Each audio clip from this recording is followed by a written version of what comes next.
Hi everybody, I'm really excited to read the next few chapters of The Wild Robot. The last we left off, Roz and Brightbill were at the robot gravesite and they saw bits and pieces of all the robots that crashed ashore from the shipwreck all the way from the beginning of the book. And they were introduced to the otters, and the otters told Brightbill a little bit about the first time that they met Roz. But then we ended the chapter with Roz climbing the mountain or the cliff, and she came face to face with two bears. And if you remember, closer to the beginning of the story, Roz was actually chased by a brother and sister bear. So let's see what happens next. Chapter 46, The Fight. Hello, bears. My name is Roz. Oh, we know who you are, said the sister bear. Her voice dripped with sarcasm. We're very happy to see you again. Yeah, we're very happy to see you again, echoed the brother bear. Why do you always repeat what I say? Said the sister bear to her brother. It's so annoying. I was just backing you up. Let me do the talking. Fine, you don't have to be so mean about it. The bickering bears were interrupted by the robot's friendliest voice. With whom do I have the pleasure of speaking? How rude of us, said the sister bear. My name is Nettle, and this is my little brother Thorn. I'm not little, snapped Thorn under his breath. It is lovely to meet you both, said Roz, but I am afraid I really must be going.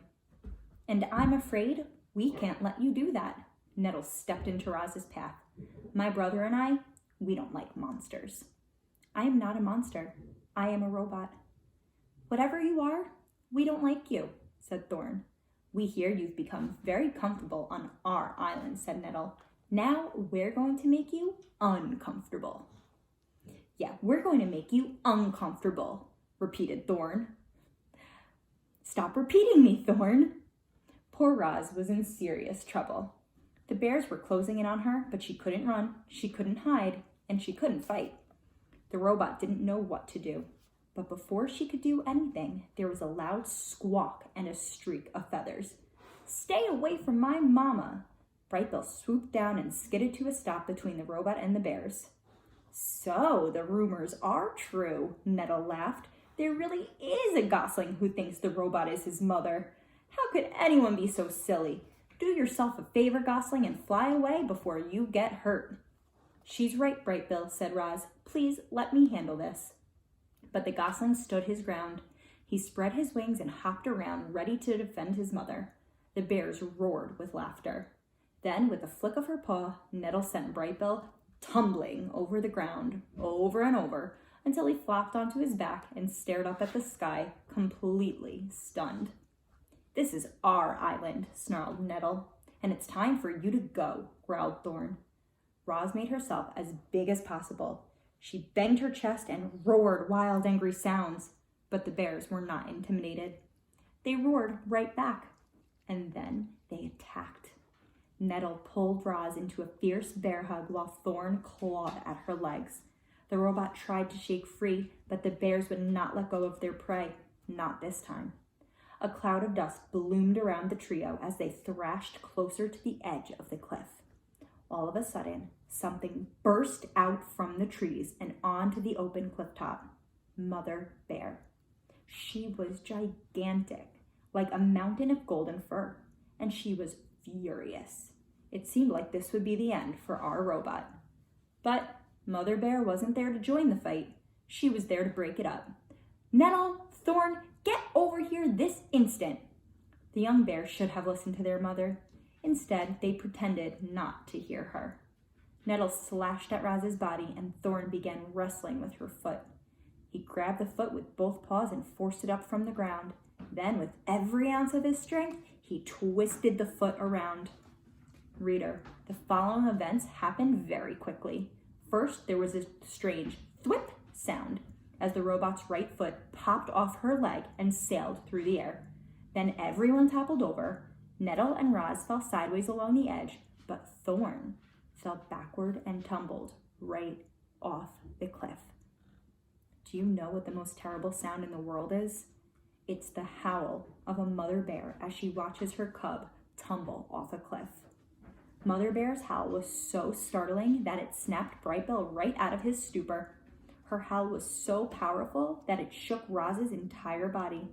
Her howl was so loud that animals heard it clear across the island.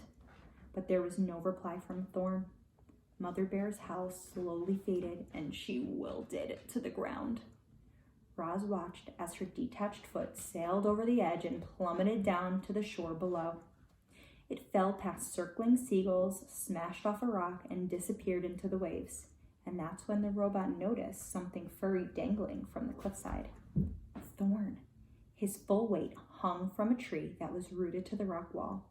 He gripped the tree tightly in his jaws and looked up at Roz with wide, frightened eyes.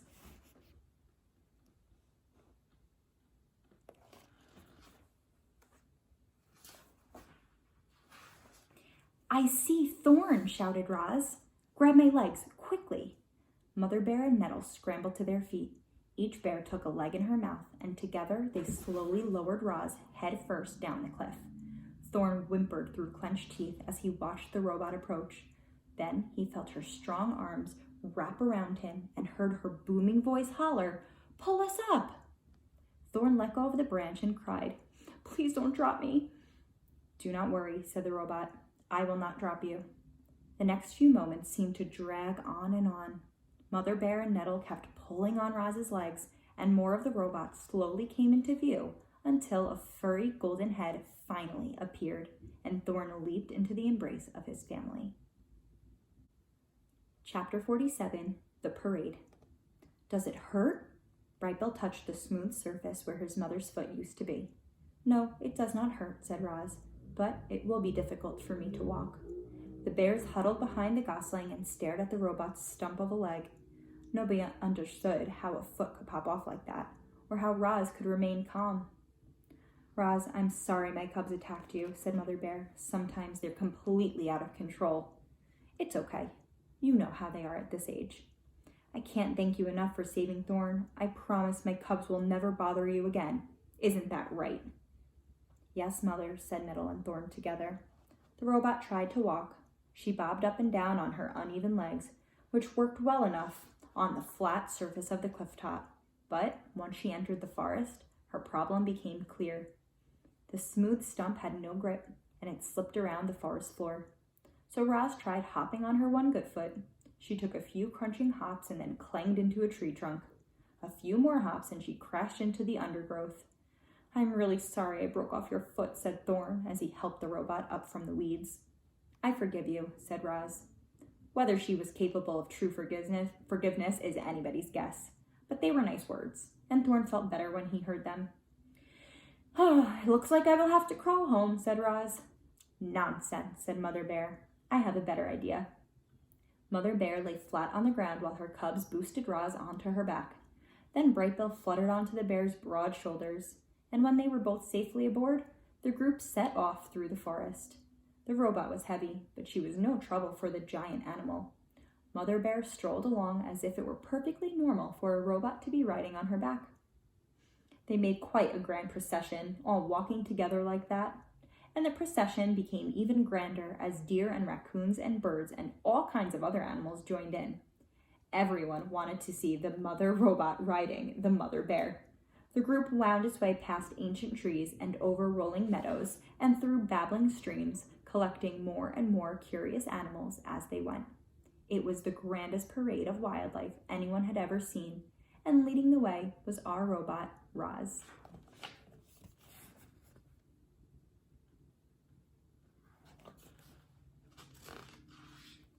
But the parade couldn't last forever.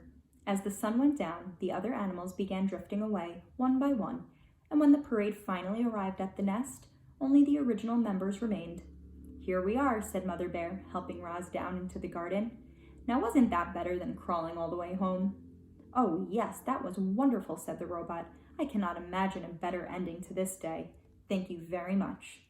"Yeah, that was amazing," squeaked the gosling. "My friends won't believe me when I tell them I rode across the island on the back of a bear." "I'm glad you enjoyed yourselves," Mother Bear smiled. "It's the least I could do after all the trouble these two caused." Her smile became a frown, and she glared at her cubs, who suddenly took great interest in a pebble on the ground. It was late, and it had been a long, difficult day for everyone. So the bears said goodbye and headed back to their cave. Bright Bill and Roz stood in the garden and watched their new friends lumber away. And then the gosling said, "Mama, do you think you'll ever walk again?"